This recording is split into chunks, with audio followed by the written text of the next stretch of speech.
CBI ने इसमें 10 लाख रुपए इनाम की घोषणा की, किसी पक्की सूचना मिलने पर 10 लाख रुपए का इनाम घोषित किया। इस बीच मैं भी इस केस में लगा हुआ था। मेरे अपने सूत्र हैं बिहार के कोने-कोने में, मेरे खबरी लोग हैं, उनसे मैं हुँ। पता कर रहा था कि भाई किसने हत्या की है, क्योंकि बहुत लोमहर्षक कांड था। तो मुझे पता चला कि परमेश्वर मुखिया की हत्या हुलास पांडे ने की है। अच्छा। जी। और इसकी सूचना मैंने सीबीआई डायरेक्टर को लिखित रूप में दी। ये मैं 2-3 बरस पहले की आपको बात बता रहा हूँ, बीसीआई की इसकी बात है। उसके बाद जब मैंने सीबीआई डायरेक्टर को मतलब ये पत्र लिखा तो सीबीआई मुख्यालय में खलबली मची। तो सीबीआई के जो आईओ हैं इस केस के, अनुसंधानकर्ता जिनको कहते हैं, डीएसपी स्तर के हुँ, पदाधिकारी हैं, वो मेरे पास आए, हुँ, इसी फ्लैट में आए हुँ, और उन्होंने मेरा पूरा बयान दर्ज किया। 2 वजह थी दुश्मनी के मुख्य।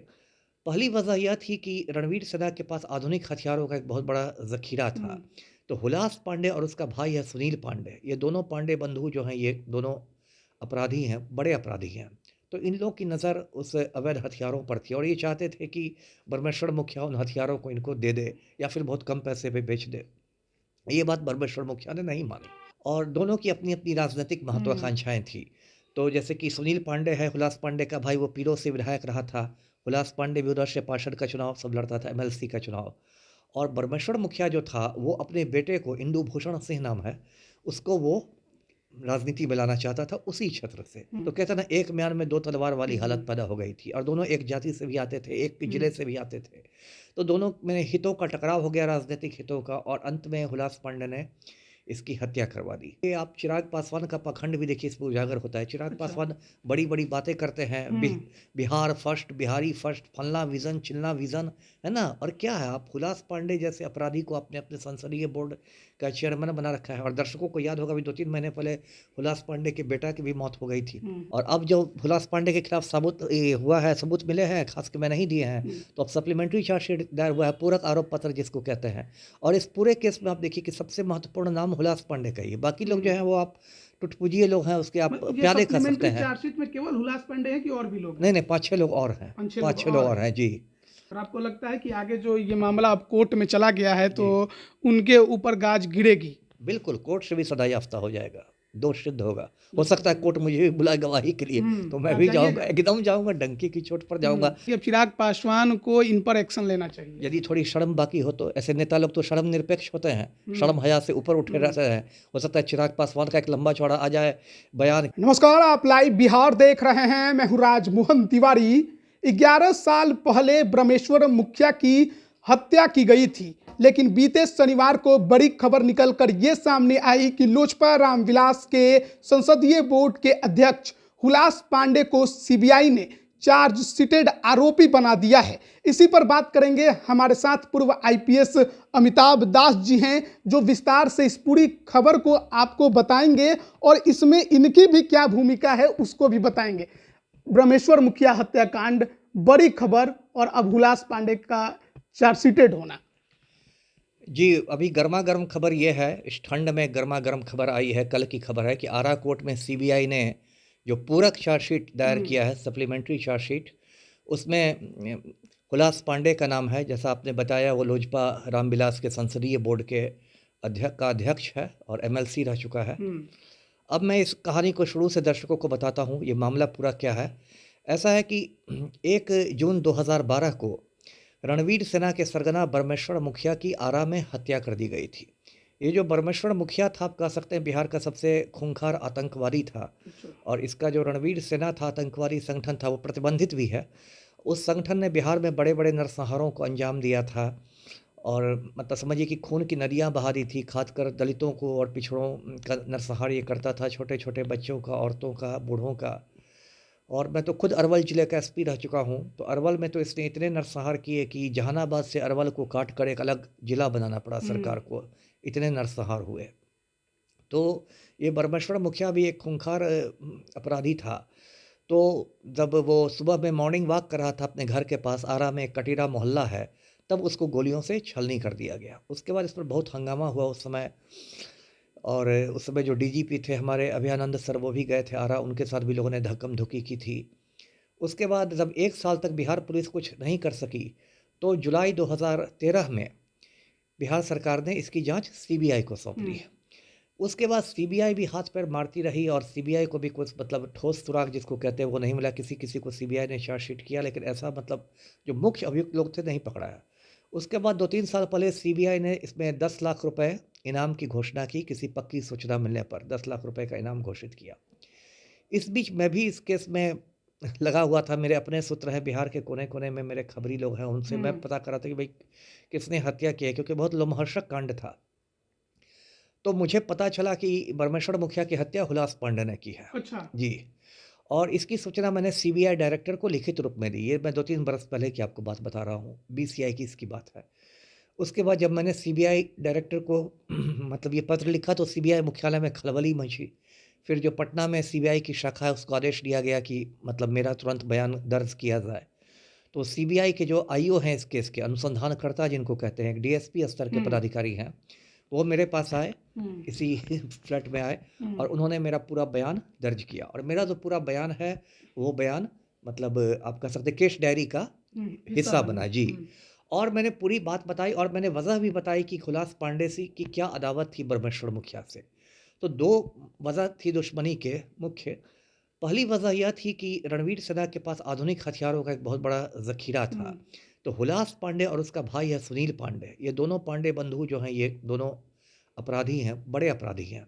तो इन लोग की नज़र उस अवैध हथियारों पर थी और ये चाहते थे कि परमेश्वर मुखिया उन हथियारों को इनको दे दे या फिर बहुत कम पैसे पे बेच दे। ये बात परमेश्वर मुखिया ने नहीं मानी। दूसरी बात थी अदावत की, ये वजह थी कि दोनों भोजपुर इलाके से ही आते हैं, दोनों भोजपुर जिला से ही आते हैं और दोनों की अपनी अपनी राजनीतिक महत्वाकांक्षाएं थी। तो जैसे कि सुनील पांडे है, हुलास पांडे का भाई, वो पीरो से विधायक रहा था। हुलास पांडे भी उधर से पार्षद का चुनाव सब लड़ता था, एमएलसी का चुनाव। और परमेश्वर मुखिया जो था वो अपने बेटे को, इंदु भूषण सिंह नाम है, उसको वो राजनीति में लाना चाहता था उसी क्षेत्र से। तो कहता ना, एक म्यान में 2 तलवार वाली हालत पैदा हो गई थी और दोनों एक जाति से भी आते थे, एक जिले से भी आते थे।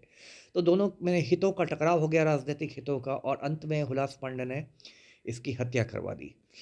तो अभी कल जैसा आपने बताया दर्शकों को, चार्जशीट किया गया है। कायदे से तो हुलास पांडे की गिरफ्तारी भी होनी चाहिए। इस देश में तो छोटे-छोटे मामलों में गिरफ्तार लोग कर लिए जाते हैं और एक आपने हत्या को अंजाम दिया है तो उसकी तो गिरफ्तारी होनी चाहिए। एक और दिलचस्प बात मैं बताऊंगा कि मुझे अब तक वो 10 लाख रुपया का इनाम दिया नहीं है सीबीआई ने। अगर मुझे मिलता तो मैं भी कुछ गरीबों की मदद करता। मेरा अपना खर्च तो ज़्यादा नहीं है, गरीबों की कुछ मदद करता तो मैं भी सीबीआई के डायरेक्टर को एक लीगल नोटिस भेज रहा हूँ, कानूनी नोटिस, कि अब तक आपने मुझे पुरस्कार क्यों नहीं दिया वो। तो वो तो खैर एक अलग बात है। और इसके साथ ये भी देखिए आप चिराग पासवान का पाखंड भी देखिए इसमें उजागर होता है। चिराग पासवान बड़ी-बड़ी बातें करते हैं, बिहार फर्स्ट, बिहारी फर्स्ट, फलना विज़न, चिलना विज़न, है ना? और क्या है, आप हुलास पांडे जैसे अपराधी को आपने अपने संसदीय बोर्ड का चेयरमैन बना रखा है। और दर्शकों को याद होगा अभी 2-3 महीने पहले हुलास पांडे के बेटा की भी मौत हो गई थी। काफ़ी रहस्यमय परिस्थितियों में मौत हुई थी, उसको लेके भी तरह-तरह की चर्चाएँ हैं। उसकी बात छोड़ भी दीजिए तो इस केस को लीजिए, तो कम से कम इस केस में चार्जशीट होने के बाद तो चिराग पासवान को कुछ मतलब एक्शन लेना चाहिए हुलास पांडे के खिलाफ। जब अपना बिहार फर्स्ट, बिहारी फर्स्ट की बात करते हैं तो एक अपराधी को, एक चार्जशीटेड हत्यारे को आप कैसे संसदीय बोर्ड का चेयरमैन बना सकते हैं? तो यही सब बातें मुझे कहनी है। जी। आपने कहा कि आपने जो सूचना दी उसके बिना पर ये चार्जशीटेड बने हैं। सवाल ये है कि वो कौन सी ऐसी सूचना थी जिसके बाद अब ये चार्जशीटेड बने हैं? देखिए, एक तो मैंने पूरी मतलब परिस्थिति बताई कि क्यों हत्या हुई है, और भी मैंने कुछ उसमें सूचना दी है जो शायद मुझे मीडिया पर बताना ठीक नहीं हो, क्योंकि उसके साथ हो सकता है जो मेरे खबरी थे उनकी भी पहचान हो जाए। मैंने कुछ संवेदनशील सूचना भी दी है और वो सूचना इतनी महत्वपूर्ण है कि सीबीआई को चार्जशीट करना पड़ा। आप ये भी कह रहे हैं कि हुलास पांडे की गिरफ्तारी होनी चाहिए। क्या लगता है कि क्या हुलास पांडे अगर गिरफ्तार नहीं होंगे तो सबूतों को मिटाने में उनकी भूमिका हो सकती है, गवाहों को धमका सकते हैं? बिल्कुल, आप खुद सोचिए कि वो मतलब हत्यारा है, चार्जशीटेड हो गया और इस तरह छुट्टा घूमता रहेगा, किसी गवाह को मैनेज करेगा, किसी को धमकाएगा, किसी को मरवाएगा, तो किसी स्तर तक जा सकता है। और इससे छोटे-छोटे मामलों में सीबीआई लोगों की गिरफ्तारी करती है, राज्य पुलिस भी इससे छोटे मामलों में गिरफ्तारी करती है। आप जाके किसी को पीट दीजिए सड़क पर तो पुलिस आपको उठाकर ले जाएगी, और ये तो हत्या का मामला है, जिसमें तो गिरफ्तारी होनी चाहिए। ये सप्लीमेंट्री चार्जशीट है, लेकिन यानी कि इसके पहले भी चार्जशीट दायर हुई होगी, तो उसमें आखिरकार हुलास पांडे का नाम क्यों नहीं आ पाया और उसमें कौन से लोग का नाम जो था वो आया? देखिए, उसमें कुछ टुटपुंजिया लोगों का नाम नहीं आया था। हुलास पांडे का तो नाम इसलिए नहीं आया था क्योंकि तब तक सीबीआई को उसके खिलाफ सबूत ही नहीं मिले थे। अच्छा। तो सीबीआई ने चार्जशीट दाखिल कर दिया था और अब जो हुलास पांडे के खिलाफ हुआ है, सबूत मिले हैं, खास के में नहीं दिए हैं, तो अब सप्लीमेंट्री चार्जशीट दायर हुआ है, पूरक आरोप पत्र जिसको कहते हैं। और इस पूरे केस में आप देखिए कि सबसे महत्वपूर्ण नाम हुलास पांडे का ही है। बाकी लोग जो हैं वो आप टुटपुंजिये लोग हैं, उसके आप ये प्यादे कर सकते सप्लीमेंट्री हैं। चार्जशीट में केवल हुलास पांडे हैं कि और भी लोग हैं? नहीं, नहीं, 5-6 लोग और हैं। 5-6 5-6 लोग और हैं, जी।